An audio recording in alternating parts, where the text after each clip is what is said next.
Bueno, pues vamos a continuar con la segunda parte de esta conferencia, la milagrosa existencia de Israel. Yisrael se dice en hebreo, Y-I-T, Yisrael. Cuando abordamos el tema o el tópico de Israel, es imprescindible, sobre todo ya que estamos aquí, entender por qué Dios escogió esta nación. Dios, en primer lugar, es un Dios de orden y es un Dios de diseño. Los cielos cuentan la gloria de Dios, vemos en el universo un diseño, ¿correcto? Y vemos un orden, o sea, la Tierra gira en 24 horas sobre su eje, con una inclinación de 23 grados y medio exactamente sobre su eje, en 365 días alrededor del Sol. Gracias a este movimiento alrededor del Sol, tenemos las 4 estaciones del año. Y la Tierra no se mueve de su eje, gira a la misma velocidad de rotación y de traslación. Entonces, vemos en todo el universo un orden y un diseño que es imposible de romper. Las galaxias están cada día extendiéndose y durante muchos años los físicos o los científicos o astrónomos estuvieron tratando de determinar si la Tierra giraba alrededor del Sol o el Sol giraba alrededor de la Tierra. Cuando Galileo Galilei en 1625 más o menos descubre con su telescopio que es la Tierra la que gira alrededor del Sol, el Vaticano lo condenó a muerte. Que lo querían matar porque ¿cómo era posible que un dogma que se había establecido se pudiera violar? Y después pasaron diferentes posiciones. Y una de ellas fue algo que se acaba de descubrir, que realmente si la Tierra o la materia era eterna o fue creada. Entonces muchos astrónomos y científicos comenzaron a alegar que pues el universo realmente tenía que haber tenido un principio, y cuando comenzamos a entender la Biblia, por ejemplo en Hebreos capítulo 1 que dice, Señor, los cielos envejecerán, pero tú permaneces igual, nos muestra lo que hasta que se descubrió la primera y la segunda ley de la termodinámica, que es la ley base de todas las disciplinas científicas, porque todo se basa en la primera y la segunda ley de la termodinámica. La segunda ley dice que todo se oxida, que todo se echa a perder, así que la misma física estaba estableciendo que realmente la Tierra tuvo un principio y tendrá un final, que es lo que establece la segunda ley de la termodinámica, tal como la Biblia se adelantó a la física, como se ha adelantado a la genética, a la paleontología, a la antropología, a la astrología, a la antropología, etcétera, etcétera, y a todas las demás disciplinas académicas. La Biblia es maravillosa. Entonces la Biblia ya predecía hace más de 3000 años que la Tierra tenía que acabarse. El Sol pierde millones de toneladas cada segundo de masa y todo tiende a un deterioro, tal como la Biblia lo profetizó. Muy bien. Una vez que Dios hace todas estas cosas, el orden y el diseño, crea al ser humano. Los ángeles fueron creados antes que nosotros. Y es lógico que al crear al ser humano, Dios nos tenía que dar leyes. Y a Dios le interesaba, por supuesto, que esas criaturas que somos nosotros, pudiéramos estar conscientes de su existencia. Los animales, los changos, los cocodrilos, los conejos, las tortugas, los insectos, las aves, no tienen conciencia de Dios. Y esta es la más grande diferencia. Si alguna persona me dice, ¿cuál es la diferencia entre nosotros? Como una vez a mi esposa y a mí nos dijo el pediatra de nuestros hijos cuando eran chiquitos, acostamos a Caleb un día y lo tenía examinando el pediatra y nos dice, miren el hoyito que tiene aquí en el coxis, es donde teníamos la cola. Y estoy hablando de un pediatra, director, me reservo, de uno de los más grandes hospitales de pediatría de la Ciudad de México, una eminencia en pediatría. Yo me quedé absorto. ¿Cómo es posible que esta persona siga creyendo en la teoría de la evolución? Yo recuerdo que entonces le pregunté cuál es la diferencia entre los hombres y los animales. No es la crin, no es la cola, no es nada. La Biblia es el único libro que nos dice que no venimos de los animales y que la conciencia de Dios es la que nos distingue de toda la creación. Nunca verás un congreso de conejos, alabaré, alabaré, ni de chimpancés, ni de orangutanes, ni de delfines, que son los animales más inteligentes, ni de perros, porque la conciencia de algo o alguien que existe, dice Eclesiastés 3:11, que Dios puso la eternidad en tu corazón y en mi corazón. No ha existido una sola tribu, una sola civilización, jamás en la historia que no haya adorado a algo o a alguien. Como dijo una vez el doctor Sigmund Freud, el hombre es un ser humano religioso y completamente equivocado, porque Dios no puede ser adorado más que a través de la mente y no del espíritu. De alguna manera, él reconoció que el hombre es una persona incorregiblemente religiosa. Entonces, al crearnos Dios, él tenía que escoger un puntito en el globo terráqueo, un puntito geográfico, donde él pudiera determinar, y a través de los 6,000 años de historia, que todas las naciones se concentraran en ese puntito que él puso, porque dice Ezequiel capítulo 5, versículo 5, que Israel es el ombligo de Dios.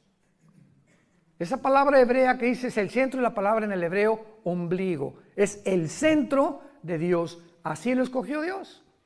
¿Y por qué no México? Porque no le dio la gana a Dios. ¿Y por qué no Guatemala? ¿Y por qué no España? Y si no, los alemanes hubieran dicho, ¿y por qué no los ingleses?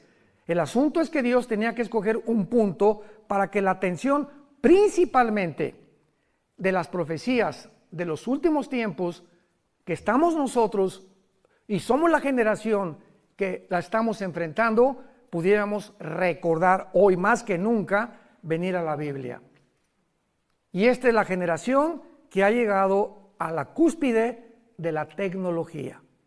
Y esta tecnología es la que está enloqueciendo y convirtiéndose en un Dios para los seres humanos. Entonces Dios escoge a Abraham. Y le dice a Abraham, ven para acá. Abraham no era judío, viene de Irak. Y lo trae de una tierra completamente, todavía no se formaba Israel, pero él habitaba en Irak, casi cerca con Siria, porque en el Antiguo Testamento Siria e Irak era la tierra de la Mesopotamia, que significa la tierra entre dos ríos, entre el Tigris y el Éufrates. Entonces viene Abraham, Dios le hace la promesa a Abraham, y de Abraham viene Isaac, viene Jacob, vienen las 12 tribus de Israel, de las 12 tribus viene la tribu de Judá, de donde nacería Jesucristo el Mesías. Entonces Dios comienza a establecer, ¿qué cosa? Un orden, un diseño secuencial, cronológico, para poder ordenar la historia, y los cristianos venimos a la Biblia y encontramos en la Biblia este orden cronológico, secuencial, histórico, y conforme la historia va avanzando, descubrimos que simplemente la Biblia se adelanta a la historia. La Biblia es la historia escrita por adelantado, para que nosotros comprobemos que solo Dios lo pudo hacer. Es imposible que el ser humano haya podido determinar desde el principio las leyes de la genética. Génesis 1, 11 y 2. Las semillas tendrán su semilla y se reproducirán de acuerdo a su género y especie. El chango conforme a su género y especie. La naranja tendrá una semillita y contendrá los minerales y las vitaminas que van a beneficiar al ser humano. Las manzanas van a ser manzanas, las uvas van a ser uvas. Todo absolutamente Dios lo determina a través de las semillas. El esperma del ser humano no puede mezclarse con un chango, ni tampoco un hombre con un hombre, ni una mujer con una mujer. Todo está establecido en el orden de Dios. Llegamos al siglo XXI, la tecnología nos enloquece y nos atrevemos a tratar de decir que hay más de dos géneros, que ya es la locura, ya es la psicopatía, como habíamos mencionado anoche.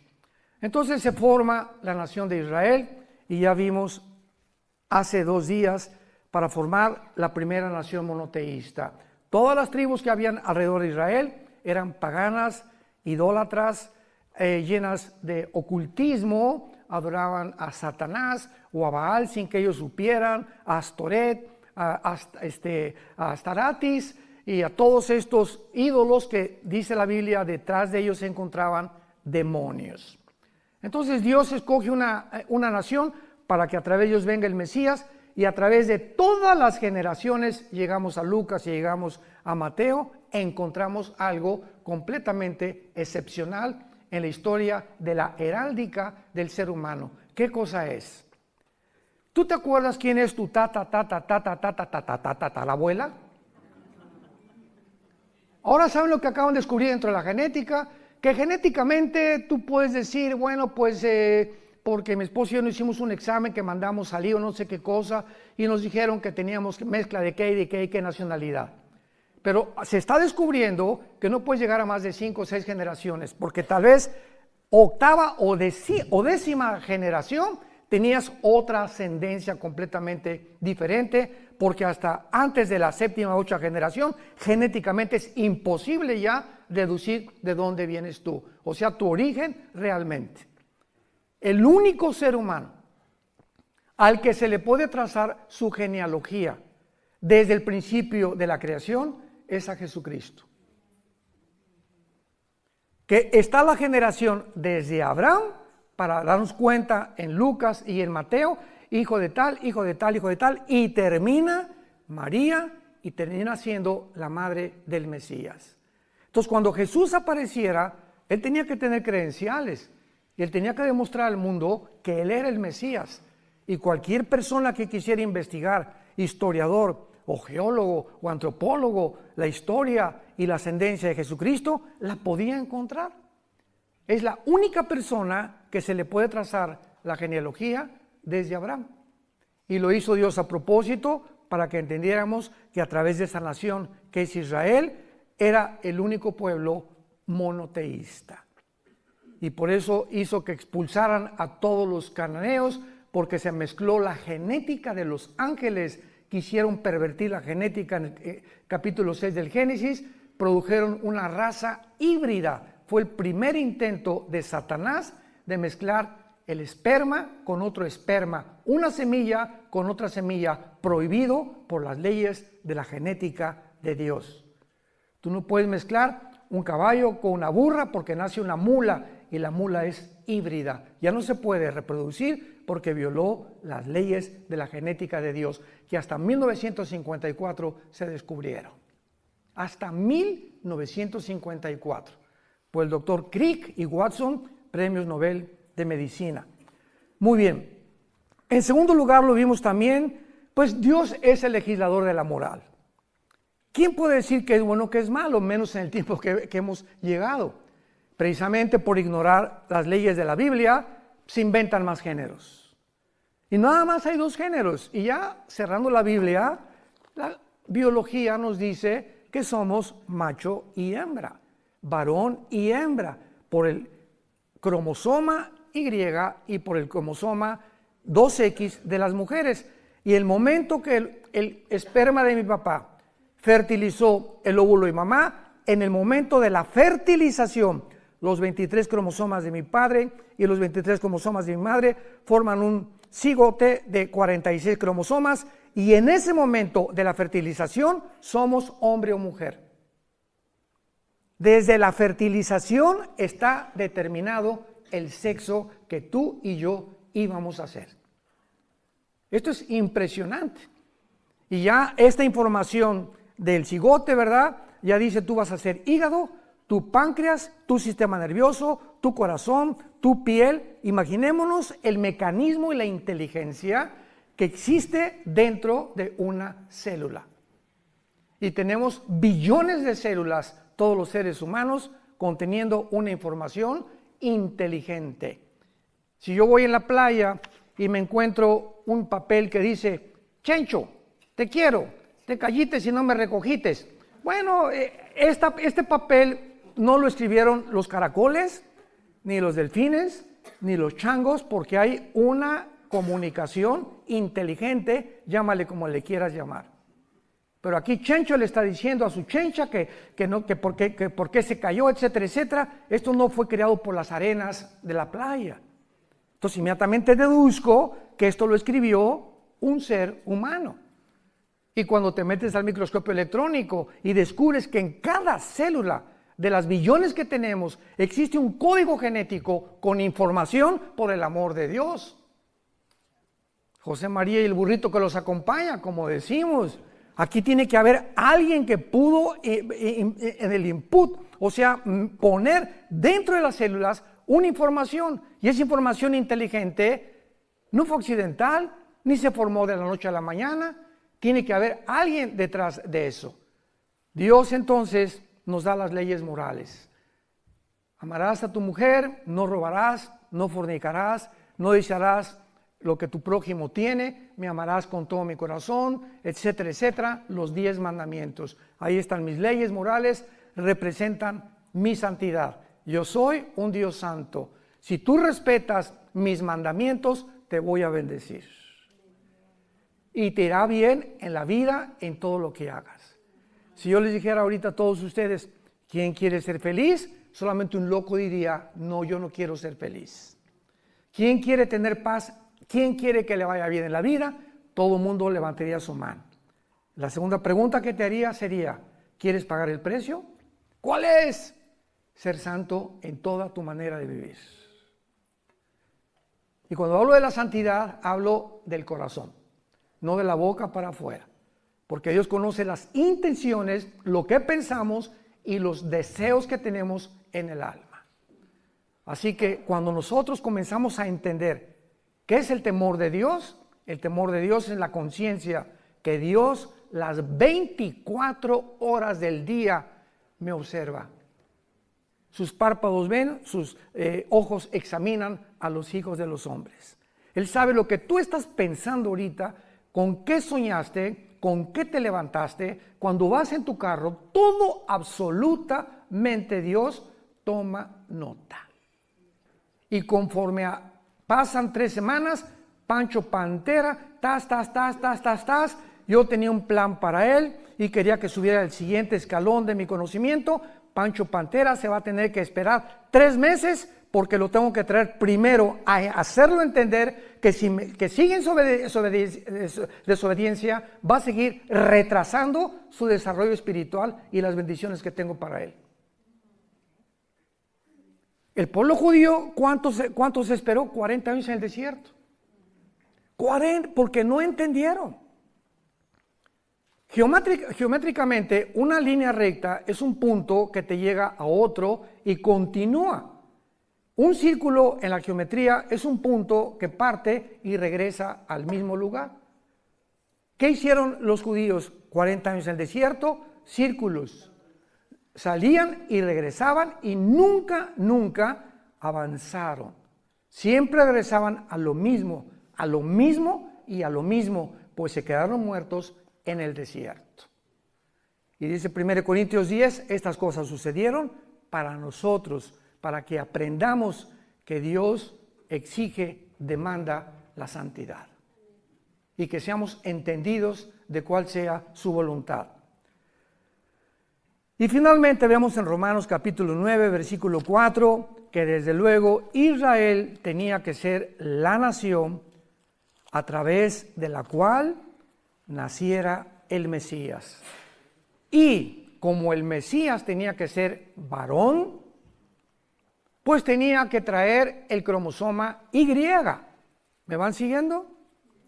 No el X de las mujeres. Entonces cuando visita el ángel Gabriel a María y le dice, vas a ser mamá, dice María, pues José y yo ni a Cancún nos hemos ido, ni la luna de miel, y me van a acusar de adúltera, y va a pagar un precio altísimo a María de embarazarse sin estar casada. Y a José igual, imaginémonos nada más, José amanece con la pancita, María, oye, ¿qué pasó? ¿El lechero pasó por aquí o qué fue lo que sucedió, no? El ángel también le dice a José, el santo ser que va a nacer va a ser llamado Jesús, que significa, o en Yeshua en hebreo, el Salvador. Entonces, José no podía poner el cromosoma Y en el óvulo de María. José no podía fertilizar el óvulo de María porque el pecado se transmite genéticamente. ¿A través de qué? A través de la sangre. Dice la Biblia, te permito todo menos comer sangre. ¿Cuál misterio tenía la sangre? ¿Y por qué sería la sangre de Cristo la que nos limpiara? Porque la sangre representa la vida. Levítico 11:17, cuando Jesús derramó su sangre, derramó su vida. Dice Levítico 11:17, porque la vida de la carne está en la sangre. Apunta a esto. La palabra vida en Levítico 11:17, si no me equivoco, es la palabra nepej, que se escribe nepesh en el hebreo, que es la traducción que se usa para designar el alma humana. El alma se encuentra en la sangre. El espíritu lo da Dios en el momento del nacimiento. Pero el alma se transmite de generación en generación. Si tú tuviste una abuela bruja hace cierta cantidad de años y se muere la abuela bruja de la familia Pancholín, para poner otro nombre que no vayan a asustarse, entonces el espíritu que estaba en el espíritu de tu abuela va a buscar el hijos de tu abuela que tengan la tendencia del ocultismo y la brujería para perpetuar, se llaman espíritus familiares, para perpetuar la brujería en esa familia. Y en esa familia puede haber personas que comiencen a tener disque fenómenos telepáticos o presencias extrañas en su vida, o que lean las cartas, o como un judío hace algunos años que fue a México que doblaba a distancia cucharitas y hacía que se detuviera el reloj, supuestamente con poderes que no existen más que a través de demonios en la mente humana, haciéndonos creer que somos superhombres y que somos diferentes a los demás seres humanos. Entonces, cuando estudiamos profundamente la Biblia, podemos entender tantas cosas que suceden a nuestro alrededor. Ahora, muy bien, el milagro más grande por lo cual nació Israel en el 48, porque recordamos que en el Antiguo Testamento Dios le dijo a Israel, adiós, no me van a volver a ver hasta que yo regrese. Y entre mi ida cuando ascienda al cielo, Oseas 5 y Oseas 6 del 1 al 2, me voy a ir y van a pasar 2 días, que son 2000 años, cuando ustedes, le está hablando a los judíos, me digan Baruch Hashem Adonai Elohim, bendito el que viene en el nombre del Señor. Van a pasar 2000 años, desde que yo me vaya hasta que yo regrese. Entonces, en este periodo de 2000 años, Dios forma otra entidad, que son la que la mayor parte de los judíos no entienden. También muchos guías que tenemos no entienden esto todavía. Ayer me preguntaron, oye, pero ¿por qué si Jesús es judío, no siguen ustedes las fiestas judías? ¿Por qué no hacen por qué no adoran el sábado? ¿Por qué? Porque la iglesia no es Israel. La iglesia es otra entidad que no existía en el Antiguo Testamento. En el Antiguo Testamento el Espíritu Santo al Kodosh bajaba sobre Sansón y le daba fuerzas a Sansón. El Espíritu Santo se iba y Sansón era como cualquier hombre normal. Venía sobre David el Espíritu Santo y escribió el Salmo 22. Dios mío, ¿por qué me has desamparado? Jugaron sobre mis ropas fuertes, mi corazón fue como la cera. Estaba David escribiendo la crucifixión 1000 años antes de que Cristo naciera. Casi 3000 años antes de que Cristo naciera, por la inspiración del Espíritu Santo. Isaías 53. He dado mis manos y mis pies, sobre mi ropa echaron suertes, etcétera, etcétera. Isaías estaba escribiendo 700 años antes de la crucifixión de Jesucristo. Viene la iglesia, que no es Israel, y entonces el Espíritu Santo baja de manera diferente a como operó en la administración, en la economía, o se conoce como la dispensación de la ley. Y ahora el Espíritu Santo baja sobre la nueva entidad que se llama la iglesia. La palabra iglesia viene del griego de una raíz y de una palabra, si lo quieres apuntar, ek, que es un prefijo que significa fuera, iglesia, que se llama llamados. Entonces, eklesia significa los llamados fuera, porque somos llamados fuera espiritualmente del mundo. Entonces el Espíritu Santo viene sobre nosotros, entra sobre nosotros y nos sella. 1 Corintios 6, ¿qué no sabéis que el Espíritu Santo mora en vosotros y que ya no sois vuestros hasta el día de la resurrección? Cuando tú mueras y cuando yo muera, el Espíritu Santo ya no lo necesitamos. Nos vamos a la presencia de Jesucristo. Hasta ese momento, el Espíritu Santo nunca nos va a abandonar. Esto no sucedió en el Antiguo Testamento. La iglesia ahora es el cuerpo de Cristo. En el Antiguo Testamento no existía el cuerpo de Cristo. Los israelitas no eran el cuerpo de Cristo, lo somos nosotros. Y cuando venga el rapto, solamente los que están en Cristo, en el cuerpo de Cristo, o sea, desde Pentecostés hasta el día del rapto, nos vamos con el Señor. Los judíos resucitarán al final de los 7 años de la tribulación en la segunda venida de Cristo. Daniel 12, 1 y 2. Pero Dios tenía que preparar y avisarnos que ya venía. Antes que los judíos. Y se los voy a explicar. Cuando Jesús vino, preparó el Bautista su venida a través de los bautizos, y comenzó el Bautista a gritar: arrepiéntanse y hagan frutos de arrepentimiento, porque viene alguien que no soy digno de desatar sus zapatos.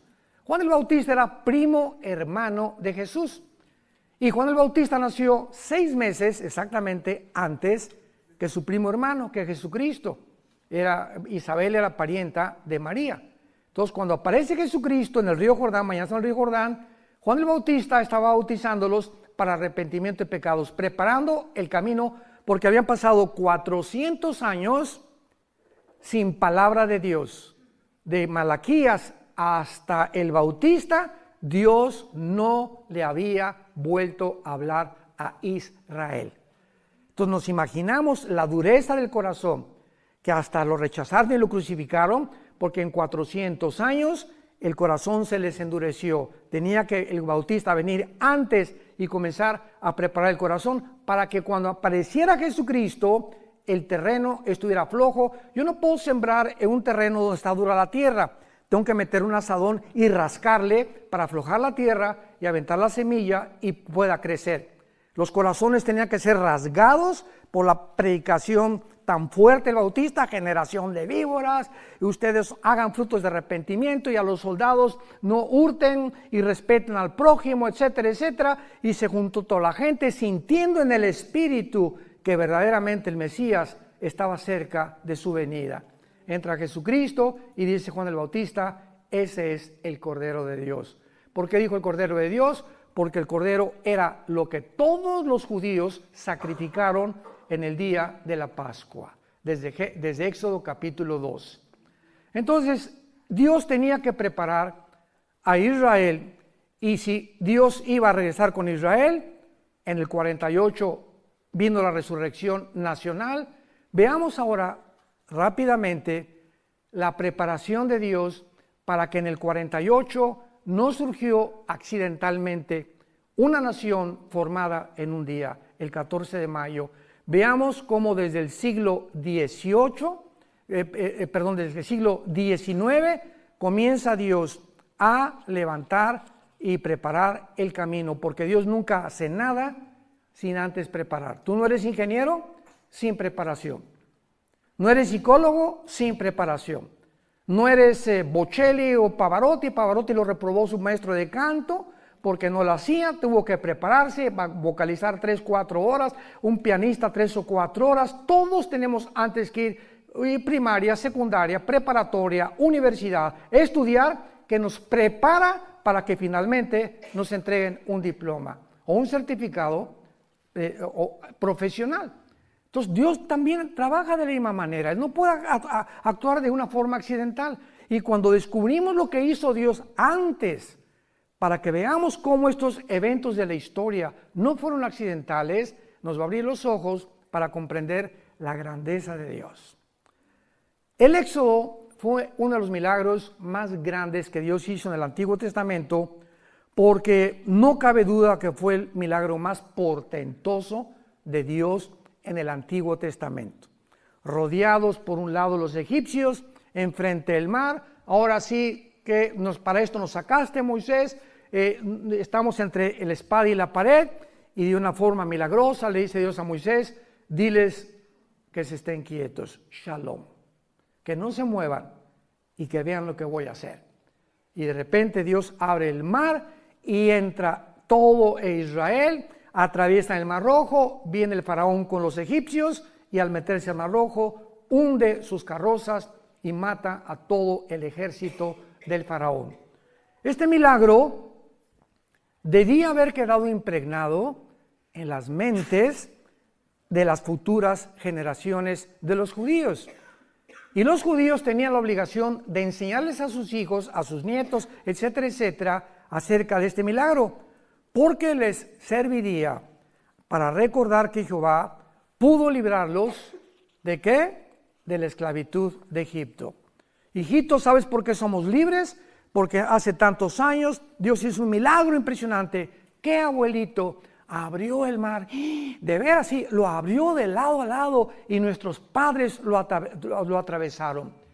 Sin embargo, se había profetizado que este milagro no iba a compararse con un milagro muchísimo más grande que la apertura del Mar Rojo. Veamos esto en Jeremías capítulo 23, versículos del 7 al 8. Porque para que Israel volviera a nacer, Dios tendría que seguir realizando muchos más milagros que nada más dividir el Mar Rojo. Y veamos algunos de estos milagros que Dios hizo para que Israel sobreviviera en nuestros días y la forma como Dios trabaja en la historia humana. Jeremías 23 del 7 al 8. Escuchen con mucha atención. Por tanto, dice el profeta Jeremías, vienen días, dice Jehová, en que no dirán más. Ya no van a acordarse de qué cosa. Vive Jehová que hizo subir a los hijos de Israel de la tierra de Egipto. Vendría un tiempo, dice Dios, en que ya no van a mencionar el Mar Rojo como el más grande milagro que yo realicé, sino vive Jehová que hizo subir y trajo la descendencia de la casa de Israel de tierra del norte y de todas las tierras donde yo los había echado y habitarán en su tierra. Dios profetiza que habría un milagro, el más grande que se presenció en el siglo XX, cuando Israel, después de casi 1900 de exilio en la diáspora, regresaran a su tierra. Y Dios considera el 14 de mayo de 1948 lo siguiente para nosotros la iglesia. Pasaron casi 2000 años, en 1800 vino la época de las misiones, el evangelismo, 1920, D.L. Moody, Billy Graham, otros predicadores, millones de personas fueron salvadas y la iglesia iba caminando, sí, ganamos a miles de personas, millones de personas caminando en el mundo. Israel ya, olvídate, la iglesia tomó el lugar de Israel. Se llama la teología del reemplazo, que es una herejía. Y comenzó a predicarse en las iglesias cristianas, que ya Dios se había olvidado de Israel, que la iglesia tomaba el lugar de Israel y que Dios ya no tomaba en cuenta a Israel. Y de repente, ¡boom!, volteamos los ojos. Regresaron a su tierra. ¿Cómo? Sí. ¿Qué significa esto? Que Dios no se ha olvidado de Israel. y que si está cumpliendo con aquel pueblo apóstata que lo abandonó, que lo crucificó y regresa a Dios a decirnos, no he acabado con ustedes, a ellos los comienza a sacudir también, y la iglesia, para que abramos los ojos desde el 48 y sepamos que ha comenzado la cuenta regresiva de nosotros. Las profecías de los últimos tiempos no podían cumplirse si Israel no regresara. Si Israel no regresaba, ¿quién iba a construir el templo? La Biblia menciona que va a haber una reconstrucción del tercer templo de los judíos. Si Israel no regresaba, ¿a quién va a perseguir el anticristo? Si Israel no regresaba, ¿cómo podían cumplirse todas las profecías que Dios le hizo a Abraham, Isaac y Jacob, Jeremías, Malaquías, Zacarías, etcétera, etcétera? Entonces era necesario que Israel regresara a su tierra para que comenzaran a cumplirse las profecías de los últimos tiempos. Charit en el hebreo, los finales días o los finales tiempos, y todo el libro de Daniel. Capítulo 2, capítulo 5, capítulo 7, capítulo 8, capítulo 10, 11 y 12 de Daniel, todas las menciones que se hacen de las profecías de Daniel y las visiones de Daniel, todas se relacionan con el final de Israel en los últimos tiempos, y la señal más grande es cuando regresaron en el 48. Ahora, muy bien, ¿cómo comenzó Dios a preparar el camino para que resucitara Israel en 1948? Número 1, vean ustedes en el libro de Esdras, en el Antiguo Testamento, la forma como trabaja Dios. Vamos a comenzar desde el Antiguo Testamento, cómo Dios trabaja, para que entendamos cómo comenzó a trabajar con un judío llamado Teodoro Herzl en el año 1800. Dice Esdras capítulo 1, versículo 1. Esta revelación es increíble. En el primer año de Ciro, rey de Persia, para que se cumpliese la palabra de Jehová, para que lo que Dios dijo tenía que cumplirse, despertó Jehová el espíritu de un sacerdote, el sumo sacerdote, algún profeta. Dios tiene que trabajar a través de los gobiernos.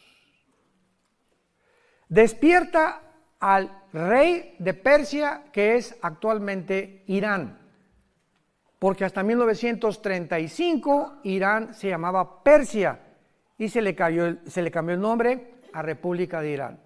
1979, República Islámica de Irán, cuando sacaron al Shah, y entonces se establece el Islam en Irán como la religión, porque ellos son persas, no son realmente musulmanes ni árabes tampoco.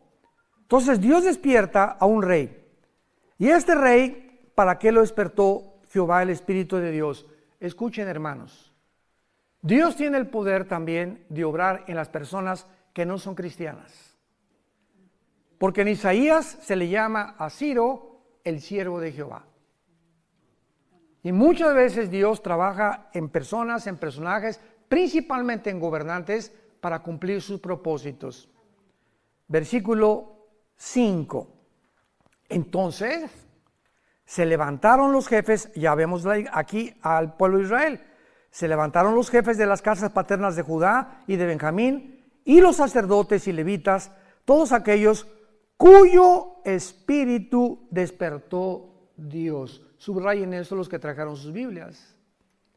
Cuyo espíritu despertó Dios para subir a edificar la casa de Jehová, la cual está en Jerusalén. Dios trabaja con el gobierno, porque si Israel no tenía el apoyo del gobierno, no podía Dios cumplir su palabra. Dios tuvo que concientizar al Dios Artajerjes, Nehemías capítulo 2, para que Nehemías regresara a restaurar las murallas de Jerusalén. Cuando Nehemías se presenta ante el rey Artajerjes de Persia, le dice: Señor, ora, dame gracia ante el rey, porque si tú no me das gracia ante el rey, no se va a cumplir tu palabra. Y Dios, cuando viene Nehemías y le dice, él era el copero del rey, Y un copero es el que probaba el vino para que no envenenara al rey. Los reyes antiguamente tenían sus coperos que probaban la comida y las bebidas antes de que ellos se las comieran, para evitar que murieran intoxicados o envenenados. Y Nehemías era el copero de Artajerjes, que era la persona de más confianza del rey, y le dice: dame permiso de irme. Tenía que Dios trabajar forzosamente en el corazón del rey para que Nehemías se pudiera ir, para que se cumpliera la palabra. Dios tiene que trabajar con los gobiernos para que la iglesia o el pueblo de Israel cumpla su cometido. Por eso confiamos, y nos dice la Biblia, sometámonos a todos los gobiernos, ya sean comunistas, ya sean dictatoriales, ya sean monarquías, ya sean socialistas. Tenemos que respetar los gobiernos. Los apóstoles vivieron bajo el peor de los gobiernos, los césares romanos. No encontramos una crítica en el Nuevo Testamento, ni de Pablo, ni de Pedro, ni de Santiago, ni de ninguno contra ningún gobierno. Lo contrario, 1 Timoteo 2, del 1 al 5, oren por vuestros gobernantes. De nada sirven las manifestaciones, y esto y el otro, y déjenos, y muera, y derroquemos, y acabemos. Eso es lo que yo pensaba antes de ser cristiano, se los conté. Cuando me hice comunista y creía que una revolución social era la que iba a transformar México. Qué equivocado estaba, porque no conocía a Dios, ni a Jesús tampoco. Entonces, ¿qué fue lo que pasó? Despertó Dios la conciencia de un judío llamado Teodoro Herzl. Y vemos nosotros que en el año 1800, más o menos, me dijo Isaac, eran como el 90, bueno, entre 85 y 90, este judío lo despierta el Espíritu Santo y comienza él a soñar que Israel ya tenía que regresar a su tierra. Y a principios del siglo XX, entramos al siglo XX, no había ninguna señal que pareciera indicar que Jesús regresara. Al comenzar el siglo XX no había ninguna señal que pudiera decir: nos encontramos en los tiempos finales. La primera en aparecer fue la declaración de Balfour, o de Balfour, decretada el día 2 de noviembre de 1917 por Balfour en Inglaterra, donde él apela a la Liga de Naciones para que ya Israel se le considere que regrese a su tierra. Pero había un problema. ¿Cuál es el problema para que regresara Israel a su tierra?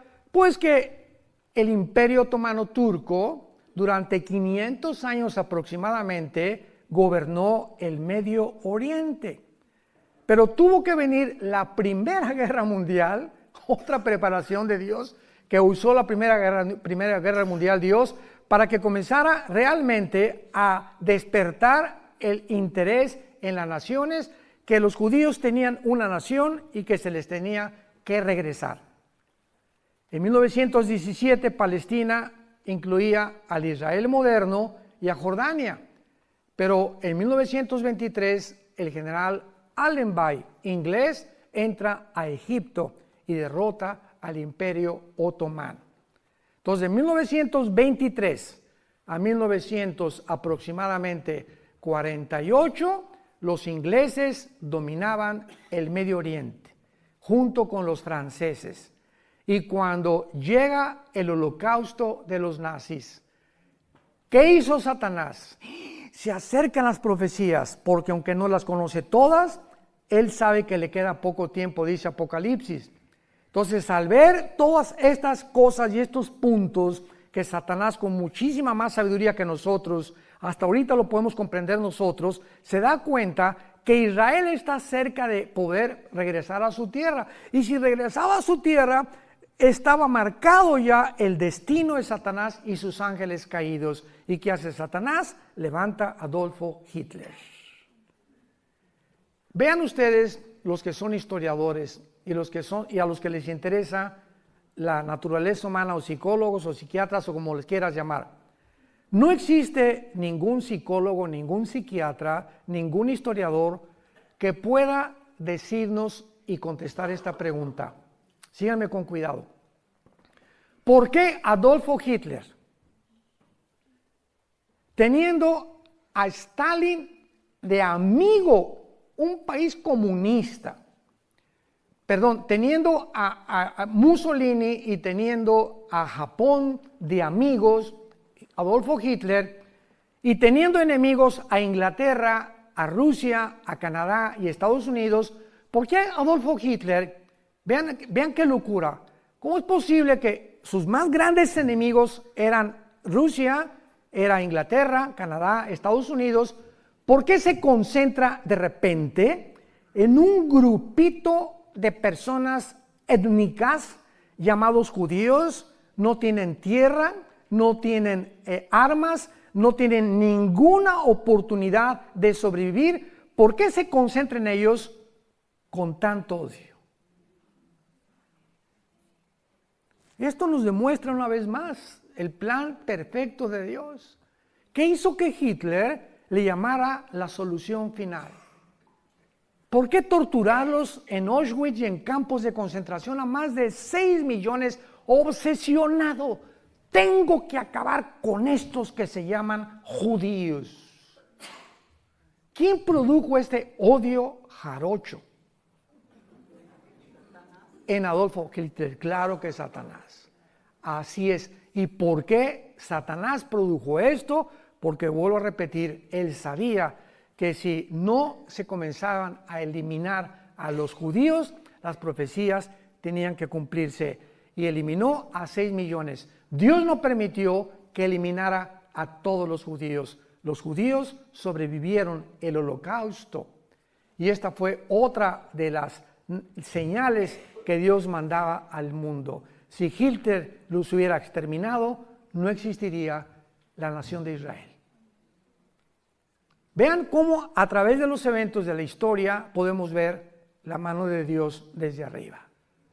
Dios le ha dado libertad al ser humano, pero Dios es el que controla el destino de la historia humana.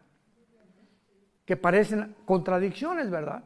A pesar de que Dios nos ha dado la libertad y el libre albedrío, al mismo tiempo Dios tiene el control del final de la historia humana. Y la historia humana va a terminar exactamente como Dios lo estableció. Entonces, no hay duda que los eventos de 1917 marcaron el inicio del regreso de Israel. Pero veamos algunas otras cosas más, aparte de que se previno el genocidio nazi. Cuando llegan los ingleses, todo lo que es el Medio Oriente no estaba como está ahorita. No está como está ahorita. Vean ustedes en Lucas. Esto es increíble y maravilloso. ¿De qué forma Dios comienza a organizar el Medio Oriente para que nazca Israel? Lucas 21, versículo 29 al 32. Y con esto terminamos. También les dijo una parábola. Vean con mucha atención la Biblia. Mirad la higuera y, si leen Mateo 24, nada más dice la higuera. Pero Lucas agrega y los árboles. Y hemos hablado y nos hemos desgastado en demostrar que la higuera es Israel. Porque el día anterior Jesús maldice una higuera. Y dice, no volverás a tener fruto. Está maldiciendo simbólicamente a la nación de Israel. Entonces, si la higuera representa un árbol, ¿qué representan todos los árboles? Pero aquí el Espíritu Santo nos fija nuestra atención en no solamente ver la higuera, sino que dice, y todos los árboles. Cuando ya brotan, viéndolo, saben por sí mismos que el verano está cerca. Así también ustedes, cuando vean estas cosas, sepan que el reino está cerca. De cierto les digo, no pasará esta generación hasta que todo esto acontezca. Los ingleses y los franceses, se formó el Medio Oriente, todo junto con Israel, en menos de 15, 20 años, tal como lo conocemos actualmente para que naciera Israel. Escuchen esto ustedes, Afganistán se forma en 1919, Egipto 1922, Arabia Saudita 1932, Persia o Irán 1935. El Líbano, 1943. Siria y Jordania, 1946.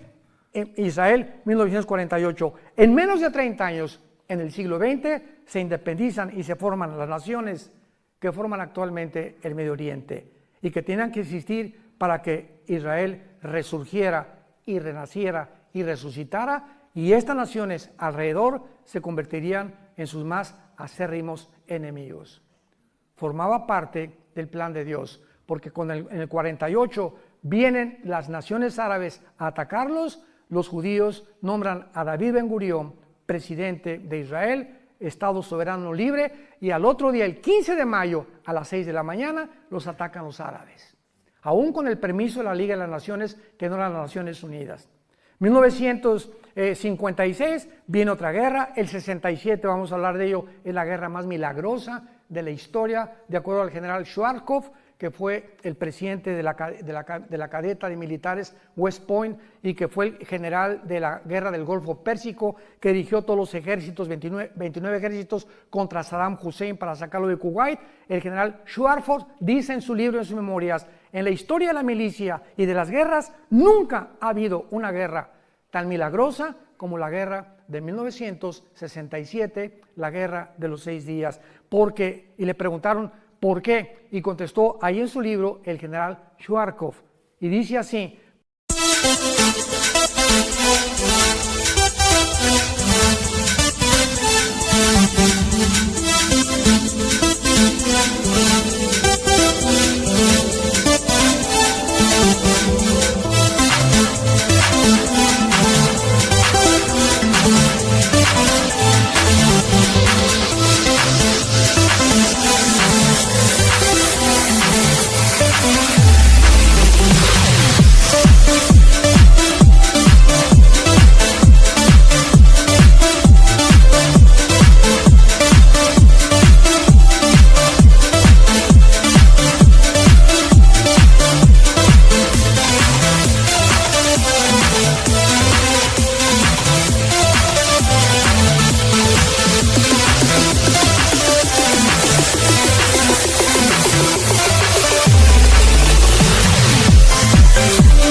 porque los israelitas tenían 12 a la 15ª potencia de salir vivos.